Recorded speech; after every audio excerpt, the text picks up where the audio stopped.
Hey guys, welcome back. No, I'm Adam. And I'm Bruce. And welcome back to Scam Watch 2016. Scam Watch 2016! In the past, people used to buy boxes full of bricks out of car trunks. Now, apparently, they just snag suspiciously cheap codes from G2A. Hey now, Bruce, that's unsubstantiated. No, it's not. The scam part, not the cheap part. Oh.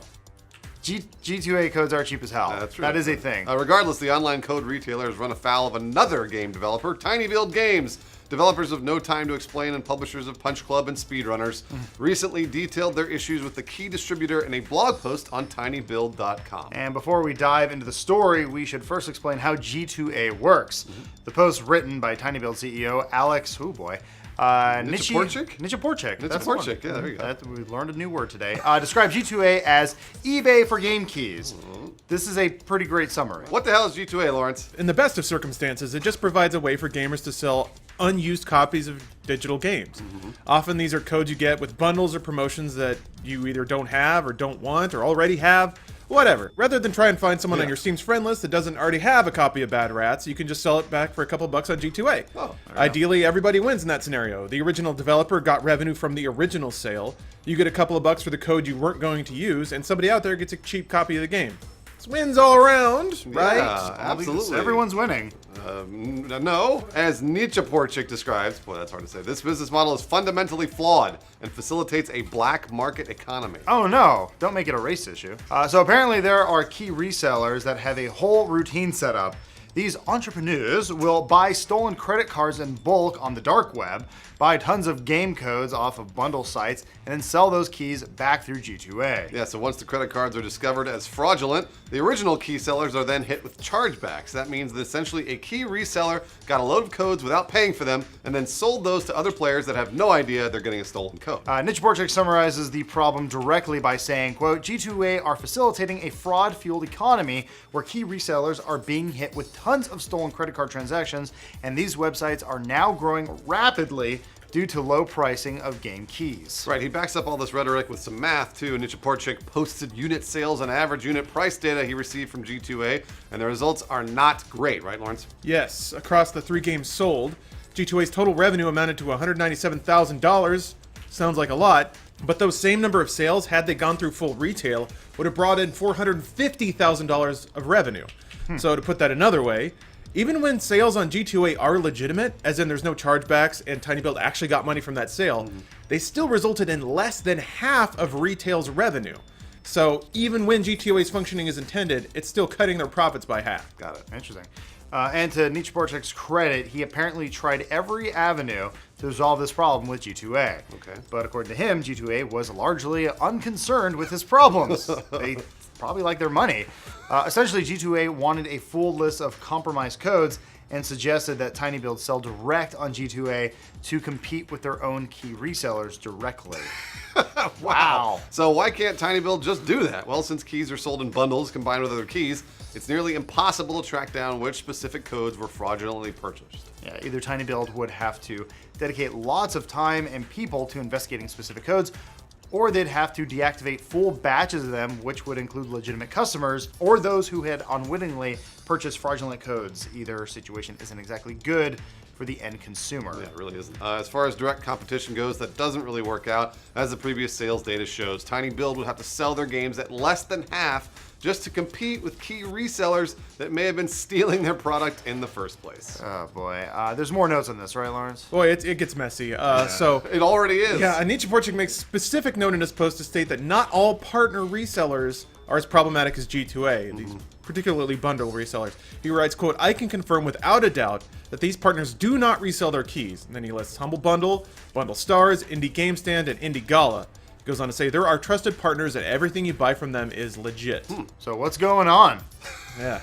I don't know. I mean, is G2A on the level or not? I think we kind of always ask ourselves that question whenever we talk about G2A. So for what it's worth, this isn't the first time G2A has been singled out for problematic reselling. Yeah, indie publisher Devolver Digital called the company out on Twitter in May 2014, stating directly that Devolver Digital games purchased on G2A.com are not legitimate, not guaranteed, and not supported. We are actively canceling those keys. Wow, geez. In the ensuing discussion with the G2A, Devolver makes it clear that they tried private communications with G2A and received no response. Yeah, and similarly to the current situation, G2A didn't offer much in the way of solutions.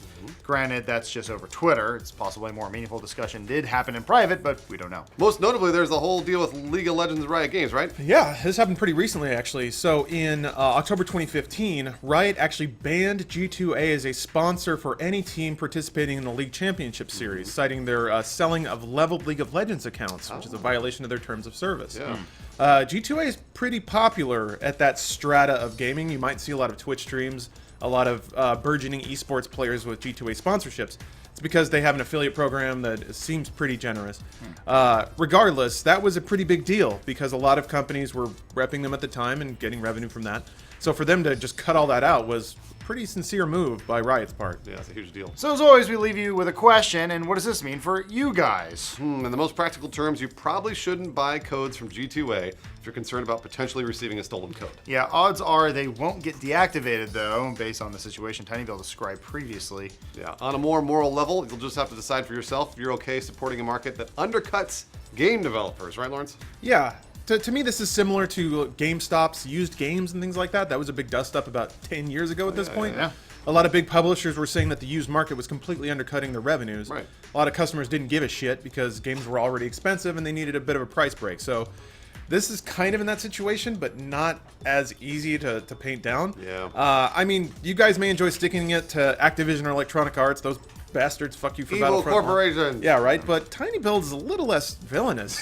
You know, they've just put out one game as a flash game. They turned it into a full retail release. They're publishing a lot of smaller games. They're publishing Cluster Truck. Ooh, that's which, fun. Yeah, it's super fun. We did a video on it.